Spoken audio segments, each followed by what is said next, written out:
Aujourd'hui, je vais vous raconter une histoire un peu insolite concernant l'ami de mon mari qui semble avoir des arrière-pensées avec moi. Je me retrouve dans une situation délicate. Honnêtement, c'est un peu gênant de partager ça avec vous, mais j'ai rassemblé mon courage et c'est ce que je ferai. Tout d'abord, n'oubliez pas d'aimer et de vous abonner à la chaîne pour ne pas manquer nos futures histoires. Sans plus tarder, commençons.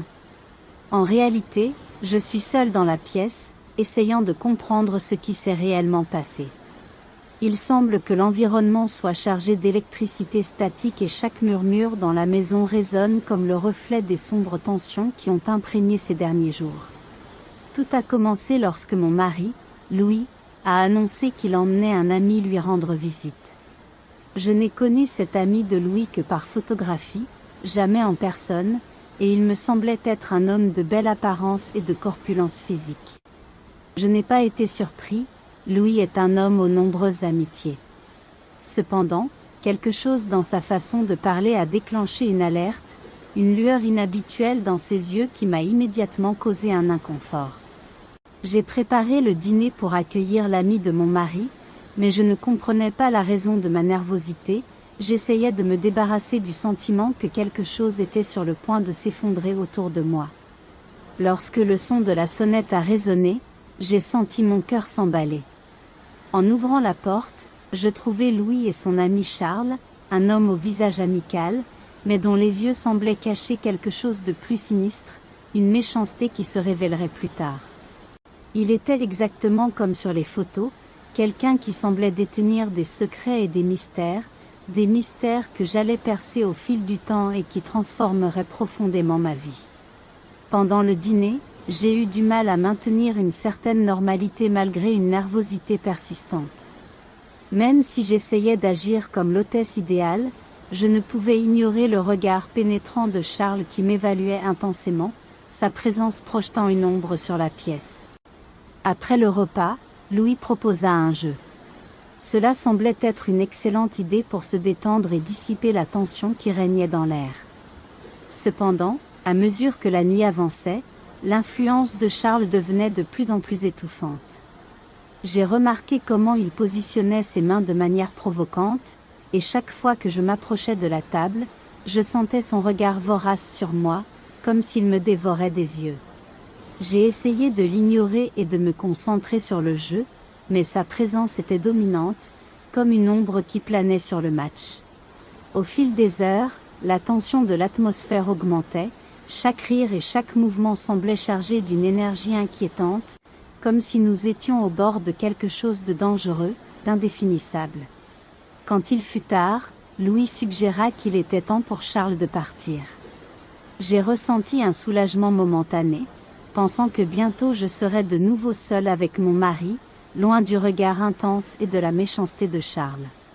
Mais alors que Charles se préparait à partir, son regard changea, révélant un éclair de quelque chose de sauvage et de sombre, comme s'il désirait quelque chose d'interdit.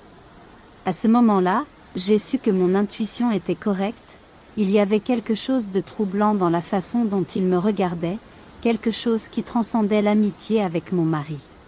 Charles a suggéré à Louis de me donner son numéro pour les urgences. J'ai protesté, mais Louis a accepté et m'a donné mon numéro. Malgré mes sentiments, la soirée s'est déroulée dans le respect de Charles. Les boissons donnaient à Louis envie d'intimité, sans se rendre compte que la présence de Charles avait déjà affecté notre intimité. Nous avons continué notre routine, mais je me suis endormie, incertain de ce qui s'était passé, incapable de m'empêcher de penser aux intentions cachées de Charles et à la façon dont cela pourrait changer ma vie. Quelques jours plus tard, je pensais que Charles m'avait oublié. Cependant, j'ai reçu un message de sa part sur WhatsApp. Je m'attendais à quelque chose en rapport avec le travail de Louis, mais c'était le contraire. Charles m'a accueilli d'une manière gentille et amicale, comme s'il essayait d'entamer une conversation intime. Il s'est excusé pour son comportement passé, a mentionné des problèmes familiaux et a dit qu'il ne pouvait s'empêcher de penser à moi.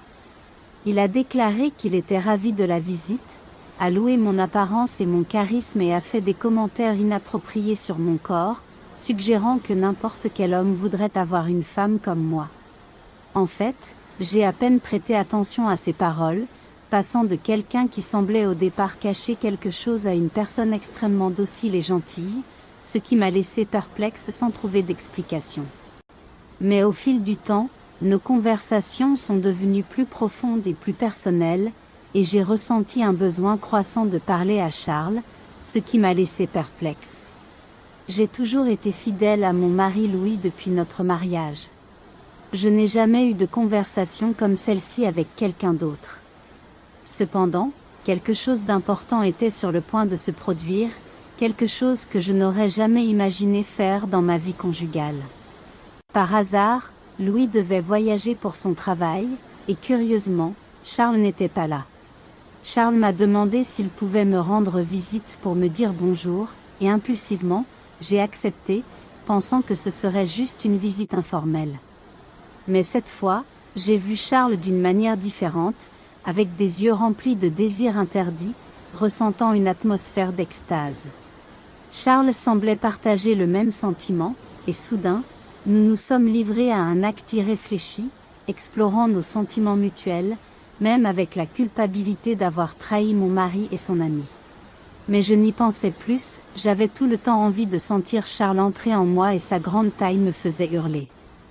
Après cette rencontre avec Charles, plus rien n'était pareil, je ne voulais plus être avec mon mari, je sentais que je n'étais pas satisfaite et il a commencé à me remarquer et à me questionner, mais il n'a jamais mentionné Charles, l'ami de mon mari, qui à une époque où je pensais qu'il cachait des choses sombres, est devenu aujourd'hui la personne qui satisfaisait mes désirs. Alors que je suis ici, seule dans ma chambre, je ne peux pas me débarrasser du sentiment que Charles a laissé en moi après avoir découvert ce que Charles voulait, ce qu'il faisait dans son esprit déformé. Une chose est sûre, je n'oublierai jamais le regard malicieux qu'il m'a donné cette nuit-là, et ce que nous avons fait après cette nuit, le sentiment d'être sous son contrôle. Un examen incessant s'abat sur moi et comme l'écho de sa présence, je la cherche quand je veux, je me demande si je serai un jour la femme que j'étais avant de rencontrer Charles.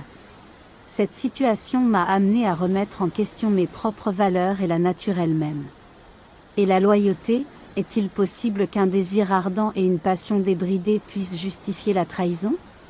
Et tromperie envers ceux à qui nous jurons amour et fidélité ou ces impulsions sont simplement des manifestations de nos instincts les plus primitifs, incapables de résister. En approfondissant cette relation interdite avec Charles, je me rends compte que je joue avec le feu, les conséquences de mes actes pourraient être catastrophiques, non seulement pour moi mais aussi pour mon mari et mon entourage. Est-ce que ça vaut la peine de tout risquer pour un quelques instants de plaisir éphémère ? Par contre, le lien émotionnel et l'intensité de mes sentiments pour Charles sont difficiles à ignorer, je pourrais être destinée à être avec lui malgré les circonstances difficiles et les conséquences dévastatrices qui pourraient en découler, où je dois me battre ces pulsions et me réengager dans mon mariage, quitte à réprimer mes désirs les plus profonds. Ce sont les questions qui me hantent dans les nuits blanches et les moments de réflexion solitaire. Je me retrouve à la croisée des chemins moraux, sans savoir quel est le bon chemin à prendre, mais une chose est sûre, chaque décision que je prendrai aura des ramifications que je devrai prendre. Affectera non seulement ma propre vie mais aussi celle des autres autour de moi. En fin de compte, je ne peux qu'espérer trouver la clarté et la force nécessaires pour prendre la bonne décision, une décision qui me permet de vivre avec intégrité et authenticité, même si cela signifie faire face à la douleur et aux difficultés qui viendront inévitablement. C'était l'histoire d'aujourd'hui. Pensez à vous abonner à la chaîne, activer la cloche de notification et laisser votre like. Je vous invite à partager vos impressions dans les commentaires sur cette histoire d'amour et merci d'être là et à bientôt dans ma prochaine vidéo.